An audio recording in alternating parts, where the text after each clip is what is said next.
As I woke up to gentle touch of morning snowflakes, the world outside seemed to slow down, wrapped in a serene silence.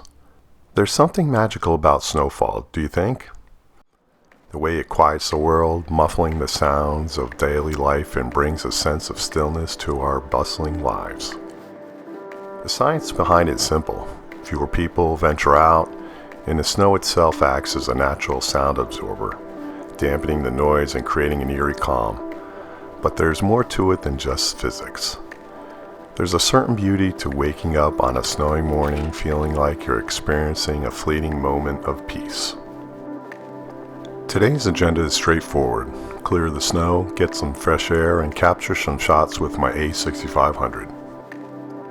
I recently acquired a used TTAristan manual macro 40mm lens on eBay, but hadn't had a chance to put it through its paces outdoors. Unfortunately, my photo session didn't go quite as planned, but more on that later. This video is part of my ongoing project to document my daily life and stories over a course of a year. Think of it as a weekly photo project where I'm sharing my experiences and experiments through video and photography. My goal is to hone my skills in storytelling, videography, and photography, and I'm excited and nervous to take you along for the ride.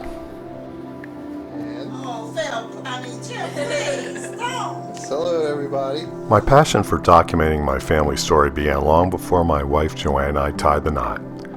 Even back then I'd capture our trips and special moments on camera, and for those bigger adventures I'd break out the video recorder. Here we are. It's amazing to think how far we've come. It's on the second level. Going up. Take a look around, huh? Yeah, keep going around. Okay. The snowfall last night brought about an inch of fresh powder blanketing your ground. But as you can probably tell from the school buses and cars, this wasn't our first snowstorm of the season. We've had several already. Our first snowfall, a sprinkle would be enough to cancel school. But with several small storms already, the school board has taken a more conservative approach with a 2-hour delay. It's a sign we're getting accustomed to the snow this season. It takes more than just a light dusting to disrupt our daily routines. Growing up in New Jersey, just a stone throw from here, snow days were a treasured treat. I wake up early, eager to tune in to the local radio and scan the listing of school closings.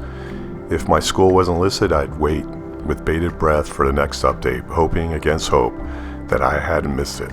It seems like we used to get slammed with snowstorms back then, multiple times a year. We'd get hit with 6 inches or more. Nowadays, it feels like those big storms are few and far between. On average, we're lucky if we get one significant snowfall every few years. But am I just romanticizing the past? I decided to dig in and do some research. It turns out that the humidity in our area has been on the rise over time. Last year, PA had its warmest year on record. And that warmth and humidity aren't just limited to the summer months. They're also present during the winter. And it's not just temperature that affects snowfall, humidity plays a big role too. Typical snow to liquid ratio is 10 to 1, but that can shift dramatically depending on moisture levels and air temperature. The warmer and more humid conditions, the ratio drops, resulting in less snow. But in colder, drier area, you can get ratios as high as 30 to 1, which might explain some western states get pounded with snow while we're left with relatively little. Even though those peaceful snow days are fewer and far between these days, when we do get hit with a storm, it still feels like time stands still. Everything slows down, including me. I take my time clearing the car, shoveling the driveway, and appreciating the quiet. On this particular day, I decided to use the calm conditions as an opportunity to experiment with my macro manual lens and tripod. The peaceful atmosphere made it easy to slow down, focus, and take my time finding interesting shots. Unfortunately, things didn't go quite as planned. Maybe got one decent shot. What I did learn is the importance of paying attention to depth of field.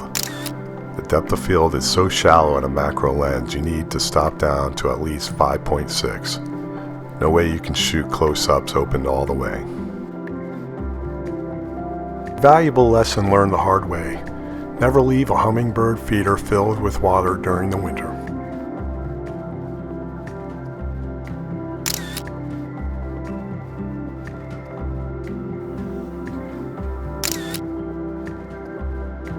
As I continued to brave the cold crafting photo compositions, I was confident that I had captured at least a couple decent shots.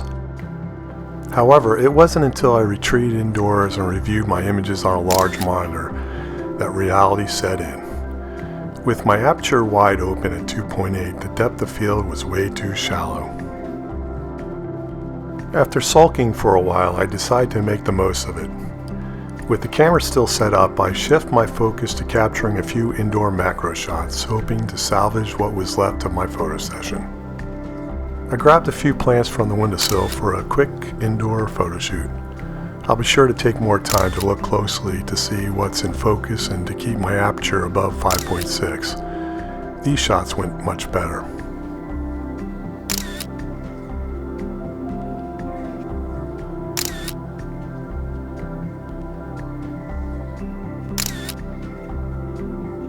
Then I grabbed a German Hummel hand-painted figurine which we proudly display in remembrance of Joanne's mom. She was an avid Hummel figurine collector, and I felt this would be a good item to practice a little more with macro product shots. As the day drew to a close, the sun broke through the clouds and the wind swept in, erasing the snow from the landscape. The fleeting nature of the snowstorm was a reminder that even the most serene moments are temporary. The afternoon bustle returned, the kids heading home from school and traffic picking up, marking the swift end to the quiet morning hours. The memories of bygone era evoked by the snowfall were once again regulated to the past. Thanks for joining me on this snowy adventure in Bucks County, PA. If you enjoyed this vlog, consider subscribing or giving it a like to help content reach a wider audience. I'm always happy to answer questions about my gear, including the TTAristan's macro lens, so don't hesitate to leave a comment. I respond to every message I receive. Till next time, when I'll be sharing more stories and adventures from my corner of the world, cheers.